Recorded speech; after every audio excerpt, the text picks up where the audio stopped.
where we've got Kawaii spawning up in the top left-hand corner of the map, and Red, of course, down in the bottom right. Cross spawn Antigua. And Antigua, this is a good pick for Kawaii. Go ahead, Andre. yeah, I was just going to say that. I mean, we've had a lot of evidence in the North American Star League that Terran versus Zerg on this map is so nice for Terran. It's a very easy plan that you have. Basically, split the map in quadrants, and you take your quadrant, you let the Zerg take their quadrant, and all you have to do is take center control and that middle base expansion and deny the other quadrants. Deny your opponent's fourth bases. And it's a very easy way to play, just slightly harassing them, and Zerg can never have their huge army in a great position. That's why I think we've seen Ret play a very ultra style, where you want to bust a position and try to just overrun your opponent. He's looking for that huge attack to be super cost efficient, and he's just going to drill through your production.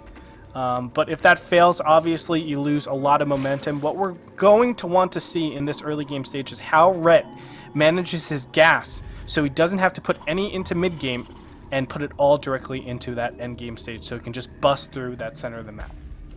Yeah, that's a pretty good point. Like you said, Andre, Antigua is a map where you get your little quadrant, you get just these three bases in your corner, and then getting a fourth is really, it can be an exercise in frustration. The center expand is the one that you most naturally want to take, but it's also the hardest to hold because everybody wants to occupy the middle of the map. So that kind of relegates you to wanting to take, for Ret, probably 6 o'clock, for Kawaii, probably 12 o'clock. As the next expands, but the difficulty there is if you don't control the center, you have no way of stopping little squads of units from going down to those locations and denying bases there. So getting a fourth is so hard on Antigua Shipyard, and we're starting to see players as StarCraft 2 becomes more and more figured out. We're starting to see players develop styles that don't focus on winning off of 1 or 2 bases, but instead focus on doing things like choking a player out as he tries to secure a fourth base and just and denying that fourth base for so long. And Zergs especially are learning to do things like spread, like even just using creep as a tool to keep bases from ever being able to go up is so frustrating. I mean, you can probably speak to that better than anybody, Andre. Oh yeah, I mean, creep has really been the new way Zergs have relied on things like Zerglings and Banelings to obviously have a lot of power and a lot of punch to them. Normally it was like Zergling, Baneling, well, I don't need creep because my mutas are going to be so mobile. Let's just, of course they would make it, but they wouldn't emphasize it. That's the #1 key point. And Zergs these days have been very diligent in making sure that the creep is completely spread across the map. But right now, we might not even see that. 2x pressure coming in here. And I think Kawaii should be able Red should be able to hold this off pretty easily. But it's going to be up to Micro right now. Yeah, Kawaii opting to stick with a more aggressive opening, this time not having the same amount of success he had on Ohana. And we all saw how Ohana panned out after that. So right off the bat, Ret takes a pretty strong lead, taking 0 damage, and immediately transitioning right back into mega drone production. What can Kawaii do to follow this up, Andre? It's really difficult. He's going to try to expand. Ooh, I think that's the wrong choice. Yeah, I would actually prefer like an SEV Marine all-in at this point, just because expanding is just instantly going to take the loss. Your opponent will drone up to, probably 40, 50 before ever making any units. A single spine crawler goes down. And look at what Red does. So intelligently, he goes in with an overlord at the perfect time just to scout out. He's checking the counts for everything, trying to see if this is going to be a barracks all-in or actually command center directly after this. And the second overlord in the top left-hand position is going to scout that out, and it's going to notify him that, hey, I can drone up to, 40, 50, 60 even, off of 2 base, and then go from there. And my opponent will always be behind economically. Well, Kawaii is doing something that's pretty cute. He's doing the QXC bunker, as it has sort of become, where he just positions bunkers on the low ground outside of Ret's natural and uses these to kind of create a defensible position and to deny creep spread. And it'll be very tough for Ret to bust out here. He's going to have to commit a decent number of units, which means that he's got to make Zerglings instead of drones, or even invest in more spine crawlers, things like that. And Kawaii, if this goes well for him, he could really keep Ret bottled up on 2 bases for a long time. Yeah, this is a really nice style, I think, to deny creep. But right now, for how the game has actually progressed, I don't think that actually hinders Ret that much. Yes, creep spread is important to actually recede backwards as much as possible, but still, there are other alternative routes to actually spreading the creep. You can actually spread the creep tumors on the top, and as long as you have creep tumor or creep on the bottom, it will connect. It will start to merge out. On top of that, you can also just tech up, get a third hatchery, and that's a regular, two base opening. You just go double upgrades, and you're in a really great position. So, I don't know if this is going to be the best option for Kawaii.LighT, but we'll see in a little bit. Oh, Marines walking in range of the dreaded Queen Duelisks, taking some pretty heavy damage. One Marine falls, but managing to kill that Spine Crawler, and this is going to keep Ret bottled up even longer. And we can see that it's thrown Ret off his game a little bit. His lair maybe a little bit slower than perhaps it should have been. His Baneling Nest also going down. He's getting those double evos, and he's starting to produce Zerglings. But there's now 4 barracks bunkers that are full of Marines on this low ground. Ret's gonna have to make a lot of units to bust through that.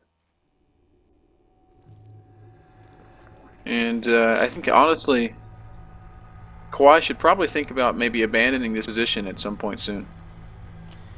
Yeah, that's absolutely right. I'm sorry, I clicked the wrong key to actually start talking, but Kawaii.LighT, I mean, he's in an okay position. The creep actually enables him to defend against a lot of different all-ins this way. But I agree with you. He should give this up after, probably 8 minutes. I don't think you should really stay out there for that long. Because up at this point, it's been so worth it, Andre. But if he loses all these bunkers and all these units... Yeah. Oh! Well, that actually works out. Kills a lot of Banelings in that fashion. But still, I mean, you're absolutely right. At this point, Bitter. Look back at his base, Kawaii.LighT's base. He really doesn't have any specific advantage going for him. Yes, he's getting double engineering pay, but look at his opponent. He has the +1/1 already up. He doesn't really have any tech. Maybe we can say the third command center, but we can say for sure Kawaii.LighT is playing from behind from here on. And Ret's going to try to bust from here, and we're finding a lot of Banelings on this low ground. There's only a single bunker, and I don't think that's going to be enough. Kawaii is also producing basically purely Marines. He's getting a couple of Hellions, which is which could save him honestly, but he's going to need to control them almost perfectly. Look at that, stim is almost finished. If he actually busts that really quickly, oh my god, what is he going to target down? No, he goes for the bunker instead. If he went for the stim, that would have been gone. Probably game over at that position, but Kawaii.LighT still can do a lot of damage. There the Banelings go on a couple of Marines. This is going really well for Kawaii. Good defense there. Losing only some Marines, and he comes out of that A-OK. And we have to realize, Andre, Kawhi's got a third orbital done. Ret's third hatchery is still only about 60% complete, so this is not a bad spot at this point for Kawaii. Ret's going to transition into Zergling Infester. Yeah, that actually works out pretty nicely. And this is what we were talking about in the beginning. The plan for Ret is actually to stockpile as much gas as possible. And losing all those Banelings for absolutely nothing actually hurts him quite a bit.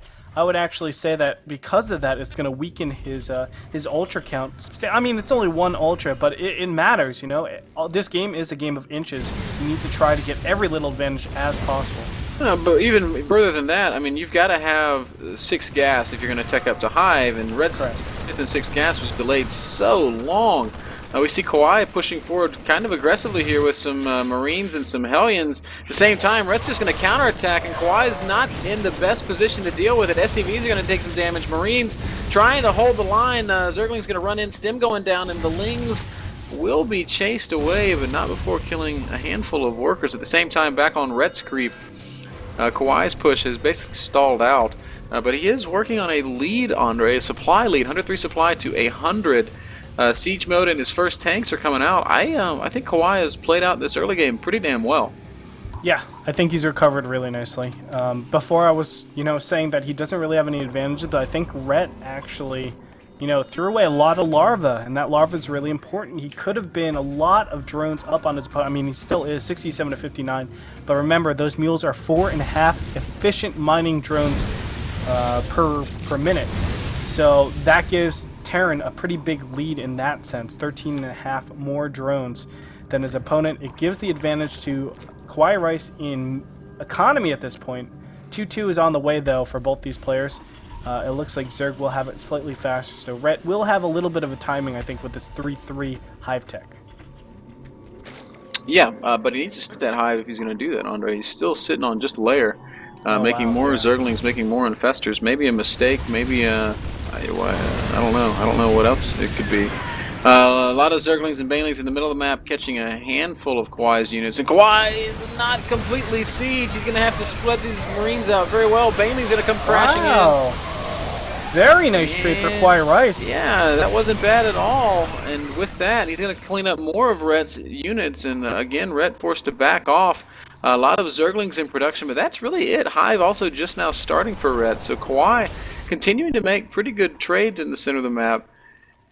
And you know, it's starting to add up, Andre. He's starting to create a pretty strong advantage for himself. Yeah, he's starting to get grounds in the center. More importantly, I think he's been able to recede the creep for quite a long time. So everything's going in Kawaii.LighT's favor. And look how many Banelings in the center of the map. Normally, I would be like, whoa, so many Banelings, this is great for Ret. But no, actually, this affects you at that late game stage. And we were saying, you know, Antigua Shipyard, you really need a way to take that fourth base. And the only way to take that fourth base is to grab that center control.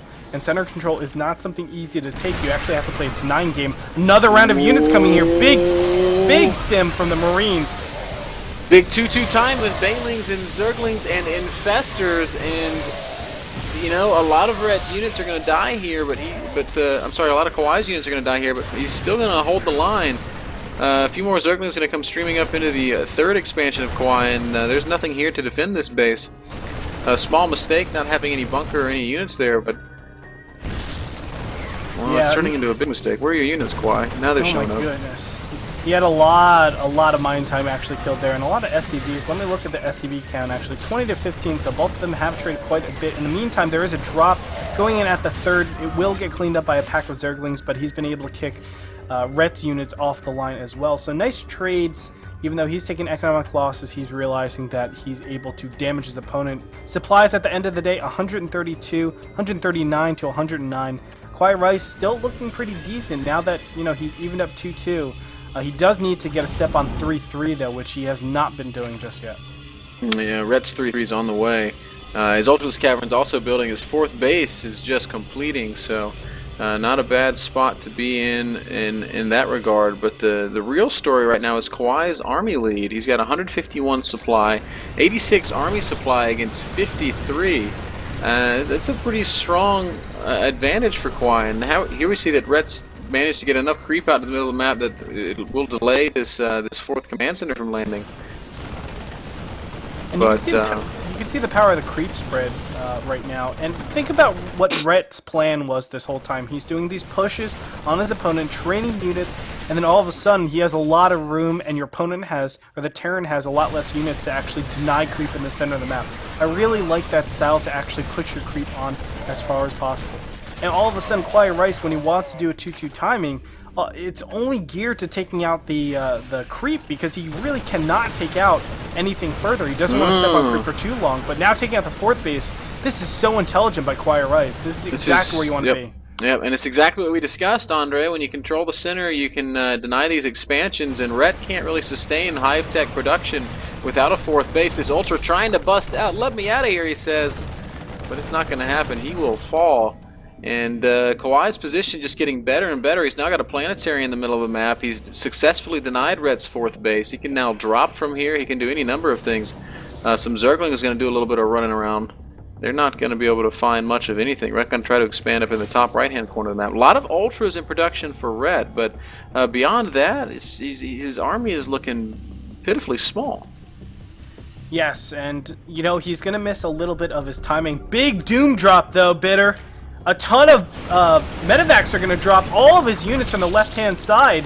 And wow, this might do critical damage. Now, this is a big investment. If he loses everything very, very swiftly, then Ret has a great counterattack, but I don't know if he's going to be able to do that. Look at the positioning. Siege Tank on the bottom ground as well, and he just cannot get any good fungal growth. Kawaii.LighT looks like he's going to clean up a lot of this. In the meantime, taking out the third base.